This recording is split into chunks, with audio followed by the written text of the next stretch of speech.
இன்னைக்கு நிறைய sugar patients பார்த்தீங்கன்னா கிட்னி டயாலிசிஸ் பிரச்சனை, கிரியாட்டினின் பிரச்சனை, புரோட்டீன் லீக்கேஜ் ரொம்ப ஆபத்தான பிரச்சனை மட்டும் இல்லை. நீ நிறைய சுகர் பேஷண்ட்ஸ் பார்த்தீங்க அப்படின்னா கால் மரத்து போவது, கால் பாத எரிச்சல், காலில் ஆறாத புண், கரெக்டா, இருதய மாரடைப்பு, ஆண்மை குறைவு, கண் குருடு, பக்கவாதம் அப்படின்னு நீ நிறைய சுகர் பேஷண்ட்ஸ் பார்த்தீங்கன்னா அவங்க மாத்திரை இன்சுலினும் ஒழுங்காக போட்ட பிறகு கூட நிறைய சுகர் பேஷண்ட்ஸ் வருது. அது ஏன் தெரியுமா? நல்லா கேட்டுடுங்க. மருத்துவத்தோட ஸ்டாண்டர்ட் புத்தகம் ஹாரிசன், அந்த புத்தகம் எதுக்கு சொல்லுதுன்னா இதுக்கு முக்கியமான ஆபத்தான காரணம் இன்சுலின் ரெசிஸ்டன்ஸ்.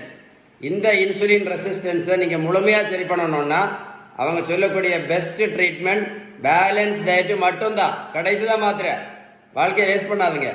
நீங்கள் பேலன்ஸ் டயட்டை பற்றி ஏதாவது சந்தேகம் இருந்தால் கண்டிப்பாக இந்த நம்பரில் கண்டிப்பாக கால் பண்ணி பேசுங்க. இந்த வீடியோ மறக்காமல் உங்கள் ஃப்ரெண்ட்ஸுக்கு ஷேர் பண்ணி கொடுத்தீங்கன்னா இந்த மாதிரி இன்சுலின் போட்டுட்டு இருக்கக்கூடிய நிறைய பேருக்கு ஒரு அவேர்னஸ் வீடியோ, இன்சுலின் ரெசிஸ்டன்ஸ் மறந்துடாதுங்க.